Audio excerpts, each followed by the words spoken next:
Shalom sahabat New Life, semoga kita dalam keadaan sehat. Tidak ada yang lebih indah selain di hadirat Tuhan. Mari bersama beribadah melalui New Life On Air berikut ini.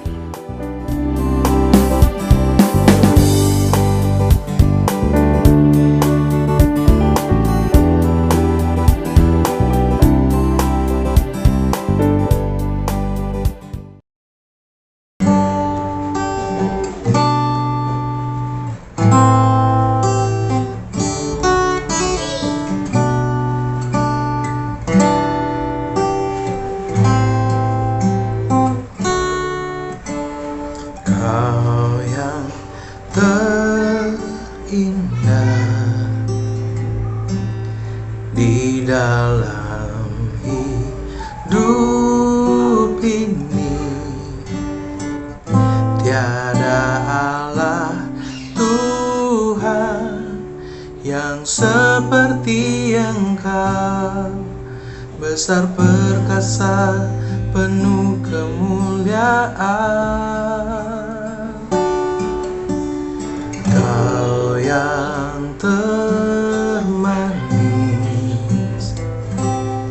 di dalam hidup ini, ku cinta Kau lebih dari segalanya.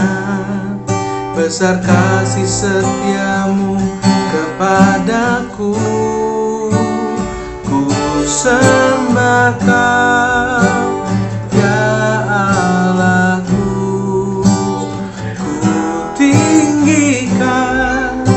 Namamu selalu, tiada lutut tak berteluh,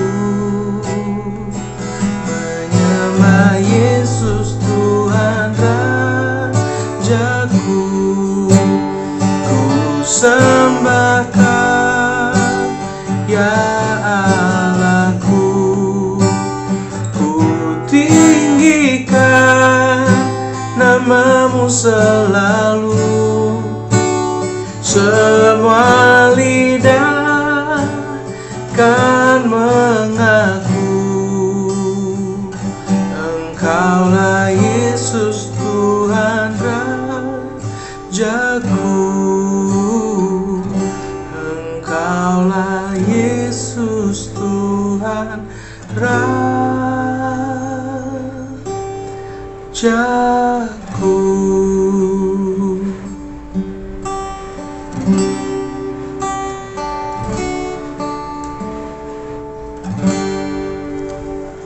Bapa yang baik, terima kasih untuk hari ini. Tuhan sudah perkumpulkan kami, dan kami ingin membuka hati kami untuk mendengarkan firman-Mu lebih lagi melalui hamba-Mu ya Tuhan. Biarlah kiranya kami semua ditegur, dikuatkan, dan diteguhkan, sehingga kami semakin hari semakin menyenangkan hati Tuhan. Terima kasih Bapa, dalam nama-Mu kami berdoa. Amin.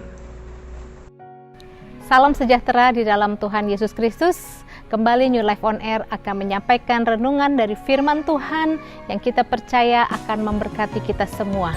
Saudara-saudara, di awal perenungan saya mau mengajak kita mengingat kembali bahwa sadar atau tidak sadar, di alam ini, dalam kehidupan ini, ada satu kuasa yang tidak kita lihat, yang pribadinya tidak terlihat, namun kuasanya itu pasti ada di antara kita, yaitu kuasa Roh Kudus. Untuk menjelaskan bagaimana peran karya Roh Kudus dalam hidup kita, kami mengajak, mari kita melihat kehidupan dari Rasul Paulus.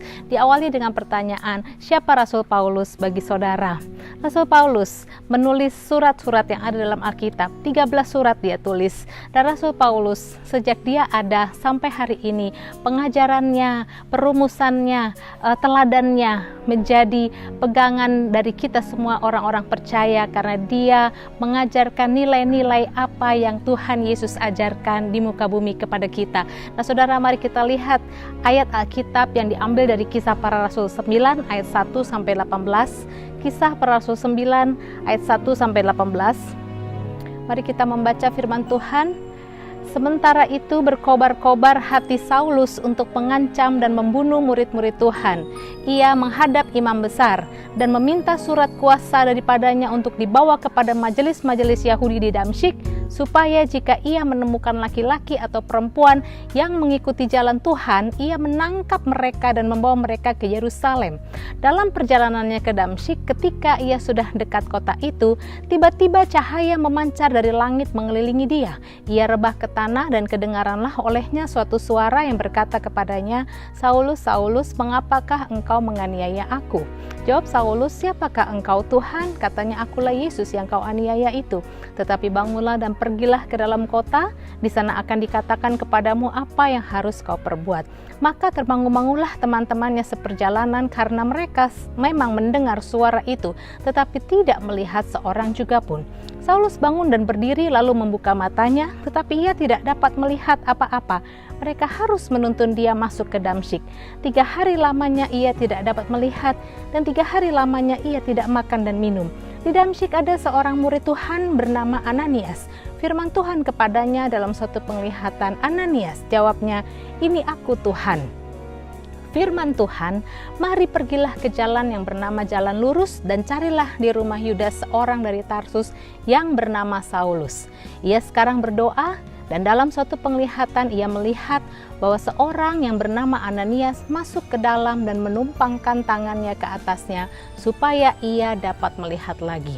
Jawab Ananias, "Tuhan, dari banyak orang telah kudengar tentang orang itu, betapa banyaknya kejahatan yang dilakukannya terhadap orang-orang kudus-Mu di Yerusalem. Dan ia datang kemari dengan kuasa penuh dari imam-imam kepala untuk menangkap semua orang yang memanggil nama-Mu." Tetapi firman Tuhan kepadanya, "Pergilah, sebab orang ini adalah alat pilihan bagiku untuk memberitakan namaku kepada bangsa-bangsa lain serta raja-raja dan orang-orang Israel. Aku sendiri akan menunjukkan kepadanya betapa banyak penderitaan yang harus ia tanggung oleh karena namaku." Lalu pergilah Ananias ke situ dan masuk ke rumah itu. Ia menumpangkan tangannya ke atas Saulus. Katanya, "Saulus, saudaraku, Tuhan Yesus yang telah menampakkan diri kepadamu di jalan yang kau lalui, telah menyuruh aku kepadamu supaya engkau dapat melihat lagi dan penuh dengan Roh Kudus." Dan seketika itu juga, seolah-olah selaput gugur dari matanya, sehingga ia dapat melihat lagi. Ia bangun lalu dibaptis. Saudara-saudara, berbahagialah kita yang percaya bahwa firman Tuhan punya kuasa. Dan firman Tuhan yang kita baca hari ini akan menghadirkan kuasa ilahi dalam hidup kita. Yang pertama, apa yang kita belajar? Karya Roh Kudus itu benar-benar ada di dalam kehidupan dulu, sekarang, dan selama-lamanya. Karya Roh Kudus dalam hidup kita, yang pertama, Roh Kuduslah yang dapat menyadarkan seseorang akan dosa. Roh Kudus menyadarkan orang akan dosa. Dari pembacaan ayat-ayat tadi, tanpa panjang lebar, kita bisa melihat betapa Paulus sebelumnya yang bernama Saulus adalah orang yang sangat jahat. Paulus yang dulu bernama Saulus adalah orang yang gemar, aktif, dan bahkan sangat keras berusaha mencari orang-orang yang percaya, yang menyebut nama Tuhan.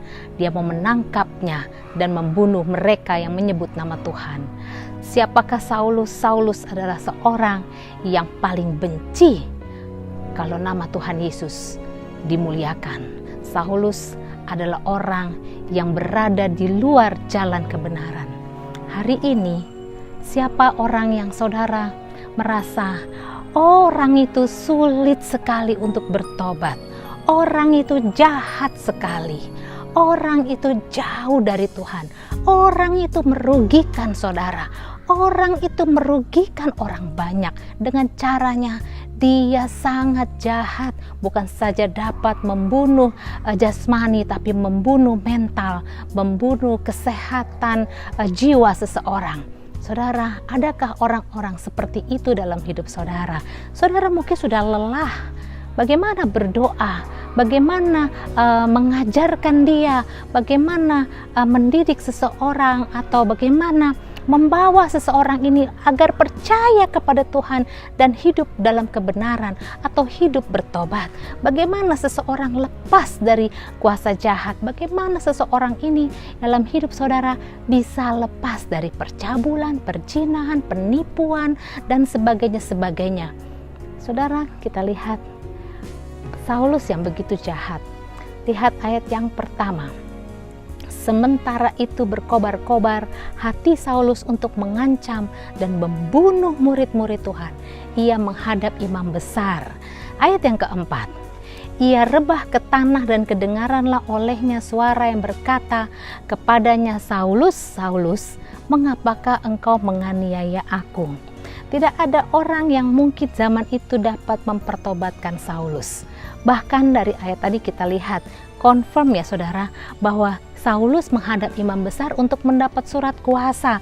Lihat di ayat yang ke-13 dan 14. Ananias berkata, Tuhan, dari banyak orang telah kudengar tentang orang itu. Artinya Tuhan gak salah suruh saya menumpangkan tangan di atas Saulus. Betapa banyaknya kejahatan yang sudah dia lakukan Tuhan. Dan dia itu, Saulus datang kemari itu dengan kuasa penuh dari imam-imam kepala untuk menangkap semua orang yang memanggil nama Tuhan. Tapi kita lihat ketika sinar kemuliaan Tuhan, ketika Roh Kudus turun atas Saulus, apa yang terjadi? Saulus rebah ke tanah, tidak ada daya untuk melawan, dan kedengaranlah suatu suara yang berkata, Saulus, Saulus. Tuhan dengan lembut berkata, mengapakah engkau menganiaya aku? Apa yang terjadi? 3 hari lamanya ia tidak dapat melihat, dan 3 hari lamanya Saulus tidak makan dan minum. Kita nggak pernah tahu kenapa Tuhan bikin dia tidak melihat 3 hari, kenapa dia tidak makan 3 hari dan tidak minum 3 hari. Kita nggak pernah tahu kenapa Tuhan mengizinkan itu terjadi dalam hidupnya. Bukankah ada penderitaan yang dialami manusia yang Tuhan izinkan? Kalau kita peka, kadang-kadang penderitaan itu hanya untuk membawa seseorang kepada pertobatan. Itulah karya Roh Kudus. Roh Kuduslah yang dapat menyadarkan akan dosa. Mungkin kita sampai berusaha keras membawa orang bertobat, tapi tidak ada hasil. Kabar baik hari ini, izinkanlah Roh Kudus bekerja dalam hidup seseorang, dalam hidup manusia yang kita rindukan pertobatannya. Karena Roh Kudus sanggup membawa dia ke dalam pertobatan. Sebagaimana Saulus berbalik dan bertobat ketika mengalami perjumpaan pribadi dengan Tuhan. Ketika mengalami kuasa Roh Kudus itu sendiri. Yang kedua saudara-saudara, apa karya Roh Kudus dalam hidup kita? Roh Kudus melembutkan hati yang keras. Di dalam perjalanannya ke Damsyik, ketika Saulus sudah dekat ke kota tujuannya, cahaya memancar dari langit mengelilingi Saulus. Dia rebah ke tanah dan kedengaranlah suatu suara berkata kepadanya, Saulus, Saulus, mengapa engkau menganiaya aku? Seketika itu hatinya dilembutkan oleh Roh Kudus. Jawab Saulus, siapakah engkau Tuhan? Katanya, akulah Yesus yang kau aniaya itu. Tetapi bangunlah dan pergilah ke dalam kota, di sana akan dikatakan kepadamu apa yang harus kau perbuat. Seketika itu juga Roh Kudus melembutkan hati Saulus menjadi orang yang hatinya taat kepada Tuhan. Dan dia bangun, dia berdiri, dia mengikuti 100% apa yang Tuhan katakan di dalam perjalanannya dia itu. Kita lihat ayat yang ke-17. Bagaimana dengan Ananias pada waktu ketemu dengan Saulus? Lalu pergilah Ananias ke situ dan masuk ke rumah itu. Ia menumpangkan tangannya ke atas Saulus. Katanya, Saulus, saudaraku, Tuhan Yesus yang telah menampakkan diri kepadamu di jalan yang engkau lalui telah menyuruh aku kepadamu supaya engkau dapat melihat lagi dan penuh dengan Roh Kudus. Ayat 18, garis bawahi bahwa dan seketika itu juga seolah-olah selaput gugur dari matanya sehingga ia dapat melihat lagi. Ia bangun lalu dibaptis. Dan seketika itu juga ketika karya Roh Kudus bekerja dalam hidup manusia, tidak ada yang bisa membatasi. Seketika itu juga selaput dari mata Saulus gugur. Dan seketika itu juga hatinya dilembutkan, dia menyambut penumpangan tangan dari Ananias. Dia tidak mempertanyakan siapa itu Ananias. Dia tahu inilah yang diutus Tuhan sesuai apa yang dia mimpikan. Dan garis bawahi saudara-saudara, Paulus atau Saulus, ia bangun lalu dibaptis. Ketika orang di bawah Roh Kudus bertobat, hatinya dilembutkan, dengan mudah ia memberikan diri, percaya dan dibaptis, bertobat dan dibaptis. Hanya Yesus, hanya Roh Kudus yang hari ini masih bekerja, yang dapat melembutkan hati manusia untuk sadar akan kesalahan, untuk dengan lemah lembut hatinya dapat menerima suara Tuhan. Dan yang terakhir saudara-saudara, apa karya Roh Kudus dalam hidup kita yang kita belajar dari kehidupan Rasul Paulus? Karya Roh Kudus mampu menggantikan ketamakan kita menjadi orang yang rela berkorban. Roh Kudus sanggup menggantikan ketamakan dengan hati yang rela berkorban. Kita lihat ayat 15. Tetapi firman Tuhan kepadanya, pergilah, sebab orang ini yaitu Saulus adalah alat pilihan bagiku untuk memberitakan namaku kepada bangsa-bangsa lain serta raja-raja dan orang-orang Israel. Ayat 16, aku sendiri akan menunjukkan kepadanya betapa banyak penderitaan yang harus ia tanggung oleh karena namaku. Saulus bukan sekedar bertobat, bukan sekedar dibaptis. Apa yang terjadi saudara-saudara? Saulus memilih berkata yes, ya kepada Tuhan. Padahal Tuhan sudah jelas. Lihat ayat ini, garis bawahi bahwa penderitaan yang harus ia tanggung oleh karena namaku betapa banyaknya. Hatinya tidak tamak lagi. Dia rela berkorban demi nama Yesus. Ayat 23. Dipastikan lagi beberapa hari kemudian orang Yahudi merundingkan suatu rencana untuk membunuh Saulus, ayat 24. Tetapi maksud jahat itu diketahui atau tidak saudara-saudara? Ayat firman Tuhan berkata, maksud jahat itu diketahui oleh Saulus. Siang malam Saulus tahu bahwa orang-orang Yahudi mengawal semua pintu gerbang-gerbang kota supaya dapat membunuh dia. Nyawanya terancam. Tetapi ayat 28 berkata, dan Saulus tetap bersama-sama dengan mereka di Yerusalem dan dengan keberanian tetap mengajar dalam nama Tuhan. Ayat 29, ia juga berbicara dan bersoal jawab dengan orang-orang Yahudi yang berbahasa Yunani, tetapi mereka itu berusaha membunuh dia. Berulang-ulang di Alkitab, dia tahu bahwa banyak orang mengancam nyawanya. Ayat 31, selama beberapa waktu jemaat di seluruh Yudea, Galilea, dan Samaria berada dalam keadaan damai. Jemaat itu dibangun dan hidup dalam takut akan Tuhan. Jumlahnya makin bertambah besar. Garis bawahi sekali lagi, oleh pertolongan dan penghiburan Roh Kudus. Apa yang terjadi saudara-saudara? Hati kita secara manusia, kita hidup di dalam daging, kita punya ketamakan, kita punya keserakahan, kita punya sifat di mana kalau mau melakukan sesuatu atau bertemu dengan orang lain, kita pikir untung rugi. Umumnya kita berkata seperti itu. Apa untungnya buat saya? Saya mengerjakan ini, apa resikonya buat saya? Apa benefitnya buat saya? Saya menolong si A, si B, si C, apa untungnya buat saya? Wani piro, ya kan? Tetapi Roh Kudus sanggup mengubah kita, mengubah ketamakan dalam diri kita dengan rela berkorban. Dan apa hasilnya? Yes, Paulus tahu di awal dia akan mengalami banyak tantangan dan nyawanya terancam. Tetapi karena imannya kepada Tuhan Yesus, hasilnya adalah jumlah mereka, jumlah yang dididik, jumlah yang diajar oleh dia bertumbuh dalam damai sejahtera. Jumlahnya bertambah banyak oleh pertolongan dan penghiburan Roh Kudus. Kabar baik, hari ini percayakan hidupmu, percayakan Roh Kudus bekerja dalam hidup kita. Pasti dia bekerja. Roh Kudus sanggup membawa orang kepada pertobatan dengan menyadarkan akan dosa.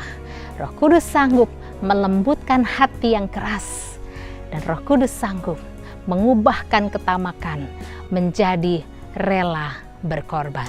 Tuhan Yesus memberkati. Amin.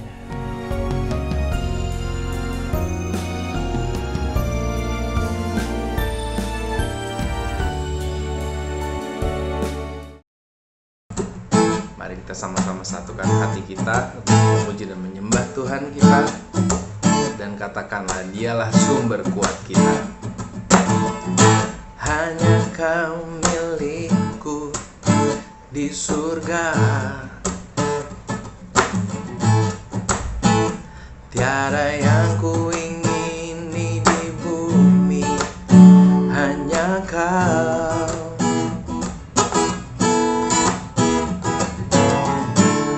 Tak ku andalkan kekuatanku, namun yang pasti Kau tetap selamanya Allah sumber kuatku, Allah sumber kuatku, Allah sumber kuatku dan bagianku selamanya.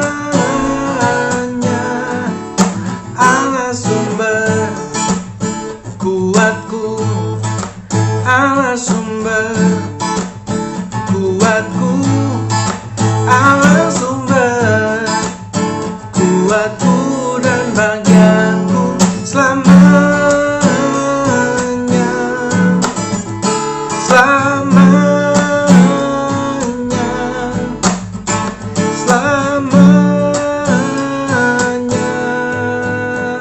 Selamanya.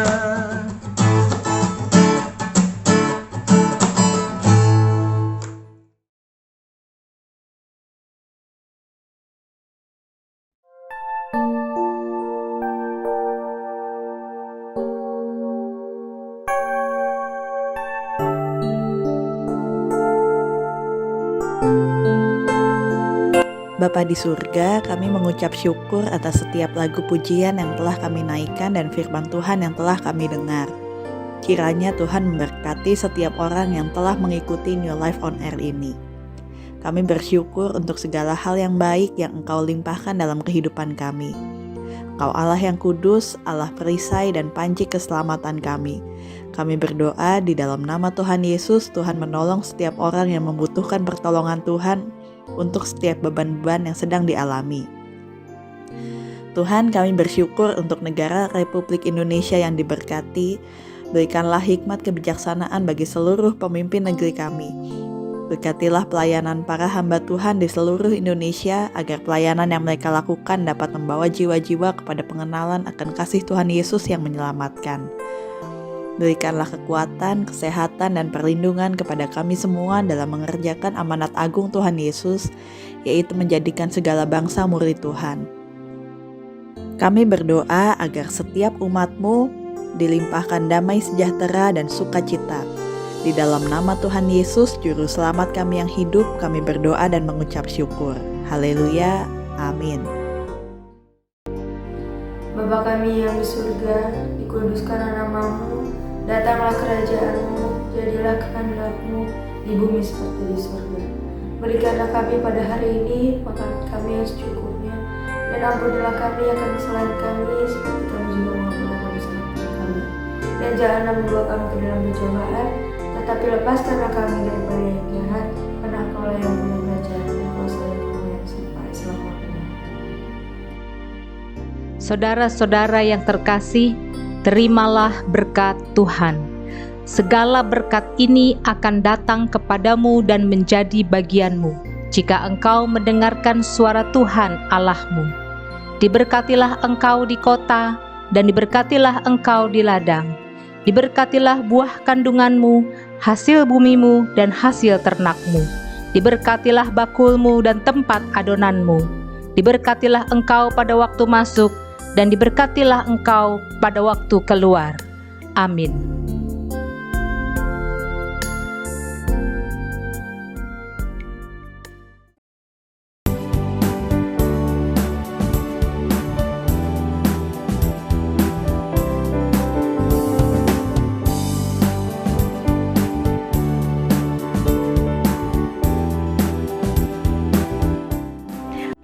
Terima kasih sudah beribadah bersama kami. Jangan lupa follow Instagram kami, subscribe channel ini, dan silakan bagikan agar menjadi berkat. Tuhan Yesus memberkati.